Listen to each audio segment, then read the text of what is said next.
세계 어느 나라에서도 그리고 어느 학회에서도 경계성 인격장애에 선택적인 효과를 보이는 약물 치료는 없으며 가장 효과적인 치료는 정신치료입니다. 예, 안녕하십니까. 강남 세브란스 병원 정신건강의학과의 석종호라고 합니다. 경계성 인격장애라는 것은 세 가지 불안정성이 큰 특징인데요. 우선 인간관계가 매우 불안정합니다. 그래서 아주 열정적인 사랑을 하다가도 아주 극단적인 결말을 맺고 서로 헤어지게 되거나 싸우게 되는 그런 인간관계의 불안정한 특징이 있고요. 두 번째로는 자기 자아상에 대한 그 불안정성이 특징입니다. 그래서 한때는 나를 괜찮게 생각하다가도 한순간에는 내가 아주 쓰레기 같고 비정상적인 인간이고 아주 나쁜 인간인 것처럼 생각이 돼서 자살이나 자해 시도를 하기도 합니다. 세 번째는 감정적인 불안정성인데요. 기분이 좋았다가 슬펐다가를 조울증보다 훨씬 더 빠르게 움직이게 됩니다. 그래서 평상시에는 괜찮다가도 애인이 나에게 결별 통보를 했다거나 아니면 누가 나를 싫어하는 것 같다. 그러면 순간 분노가 확 올라오거나 아니면 죽고 싶을 만큼 슬픔에 빠져든다거나 이런 식으로 감정적으로 매우 불안정한 특징을 갖고 있습니다. 그래서 이런 세 가지 특성이 만 18세 이상에서 성격적 특성으로 지속되고 있을 때 그럴 때 경계성 인격장애라고 진단하게 됩니다. 경계성 인격장애가 발생하는 원인은 유전적 특성과 환경적 상호작용이 같이 작용한다고 보고 있는데요. 타고난 그런 정서적인 민감성이 있는 분들이 있습니다.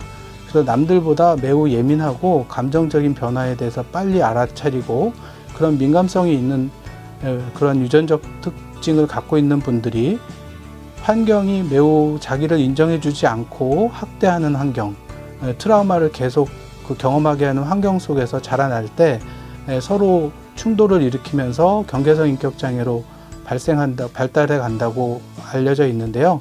예를 들자면 좀 많이 보채고 울고 예민한 아이인데 엄마가 그 아이를 계속 짜증을 내면서 화를 내고 아이가 원하는 것을 잘 받아주지 못할 때 그럼 아이는 점점 더 민감해지고 엄마는 더욱 힘들어져서 아이를 계속 제대로 돌보지 못하고 이런 악순환이 일어나면서 성격에 있어서의 애착 불안정이 만들어지고 그런 애착의 불안정성이 어른이 됐을 때 애인과의 관계, 가족과의 관계, 형제들과의 관계에서 다시 반복되면서 경계성 인격장애로 발전해 갈 수 있습니다. 현재까지는 경계성 인격장애를 치료할 수 있는 약물은 없습니다.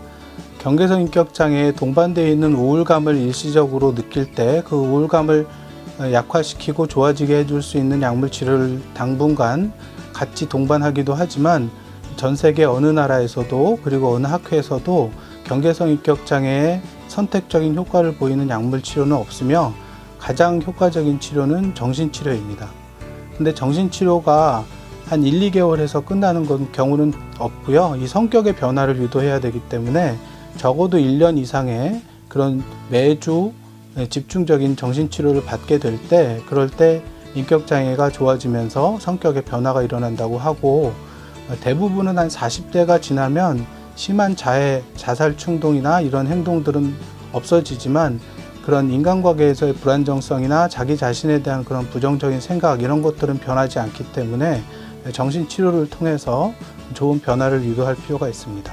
우선 내 마음을 헤아리는 것입니다. 내 마음이 언제 화가 나고 언제 움직이는지 언제 제일 가장 예민하게 자극받는지 이런 내 마음의 작동 방식을 잘 헤아리고 두 번째로 내 상처를 잘 살펴보는 겁니다. 내가 어린 시절에 이런 상처가 있어서 내가 이런 부분에 특히 예민하구나 이런 걸 본인이 잘 이해하면서 내 마음 속에 있는 상처들을 잘 이해하고 다독거려주는 과정이 두 번째 단계가 됩니다. 이런 것들이 잘 이루어지면 그 다음으로 이제 상대방의 마음을 헤아릴 필요가 있는데요.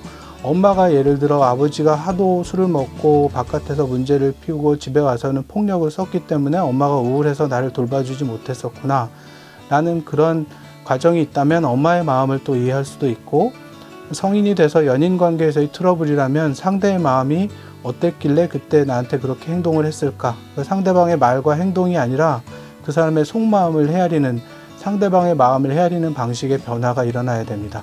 이렇게 해서 상대방의 마음도 그 사람 마음을 있는 그대로 이해해주고 내 마음도 내가 잘 보살피면서 상처로 인해서 내가 나를 미워하던 방식, 그리고 상대방을 오해하던 그런 마음 헤아리기 방식의 교정이 일어난다면 마지막으로 그 경계성 인격장애의 문제들이 해결되면서 치료가 된다고 할 수 있겠습니다.